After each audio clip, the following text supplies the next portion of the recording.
విశాఖలో Google data centre ఏర్పాటుపై YCP TDP మధ్య సోషల్ మీడియాలో వార్ జరుగుతోంది. డేటా సెంటర్ తో ఉద్యోగాల విషయంలో వైసీపీ కామెంట్స్ పై టీడీపీ కౌంటర్ అటాక్ చేస్తోంది.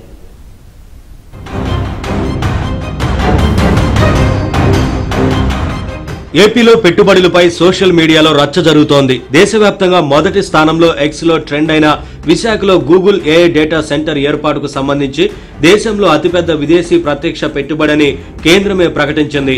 సాక్షాత్తు ప్రధాని మోదీ కూడా తన ఎక్స్ ఖాతాలో అటు గూగుల్ తో పాటు ఇటు ఏపీ ప్రభుత్వాన్ని కూడా అభినందించారు. ఇంత పెద్ద ఎత్తున పెట్టుబడులు రావడం పట్ల టెక్ నిపుణులు సైతం హర్షం వ్యక్తం చేశారు. చివరకు అమెరికాలోని ప్రధాన పత్రిక వాల్ స్ట్రీట్ జర్నల్ కూడా తన మొదటి పేజీలో విశాఖలో గూగుల్ ఏఐ డేటా సెంటర్ ఏర్పాటు అంశాన్ని ప్రముఖంగా ప్రకటించింది.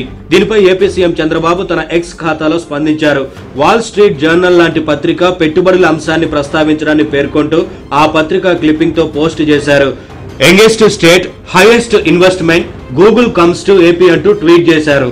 అటు టెక్ నిపుణులు, పారిశ్రామికవేత్తలు సైతం పెట్టుబడులపై హర్షం వ్యక్తం చేస్తున్నారు.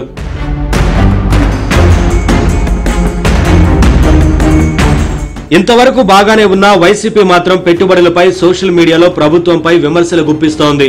గూగుల్ తో వచ్చేది 200 ఉద్యోగాలేనని మాజీ మంత్రి గుడివాడ అమర్నాథ్ కామెంట్స్ చేశారు. గూగుల్ డేటా సెంటర్ తో 1,80,000 ఉద్యోగాలు వస్తాయనే విషయాన్ని గూగుల్ సంస్థతోనే చెప్పించాలని సవాల్ విసిరారు. విశాఖపట్నంలో గూగుల్ డేటా సెంటర్ ద్వారా 1,88,000 మందికి ఉద్యోగ అవకాశాలు వస్తాయని చెప్పి వారు క్లెయిమ్ చేస్తూ ఉన్నారు. దీని మీద క్లారిటీ అడిగాం. వారేమో 200 అంటున్నారు, మీరు 1,80,000 అంటున్నారంటే దానికి ఏం సమాధానం ఇస్తాడు? ఈ ఐటీ గతంలో పనిచేసినటువంటి ఐటీ మంత్రికి మీద విపరీతమైన ట్రోల్స్ చేశారు. ట్రోలింగ్ గురైనటువంటి మంత్రి. ఇదా సమాధానం? గూగుల్తో ఒక అనౌన్స్మెంట్ చేయించండి దయచేసి. గూగుల్తో ఇన్ని లక్షల మందికి ఉద్యోగాలు వస్తాయని చెప్పి గూగుల్తో అనౌన్స్మెంట్ చేయించండి. మరోవైపు సోషల్ మీడియాలో గుడివాడ అమర్నాథ్ పై టీడీపీ క్యాడర్ విరుచుకు పడుతోంది. కోడిగుడ్డు మంత్రి అంటూ సోషల్ మీడియాలో ట్రోల్ చేస్తున్నారు. పెట్టుబడులు వస్తుంటే వైసీపీకి నిద్ర పట్టడం లేదని, అందుకే దుష్ప్రచారం చేస్తోందని టీడీపీ నేతలు మండిపడుతున్నారు. ప్రపంచంలో అతి పెద్ద ఏకైక కాస్ట్లీ సెంటర్ కాబోతోంది వైజాగ్. మేము అతని మాదిరి ఉత్పత్తి మాటలు మాట్లాడాం. ఉత్పత్తి మాటలే మాది పురోగతి, అతనిది అధోగతి.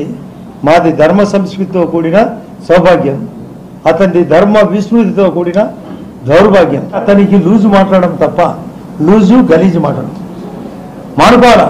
గూగుల్ డేటా సెంటర్ ఏర్పాటుకు సంబంధించి కూటమి పార్టీల నేతలు, సోషల్ మీడియా సైనికులు మాట్లాడుతుంటే వైసీపీ సోషల్ మీడియా మాత్రం డిఫెన్స్ లో పడింది.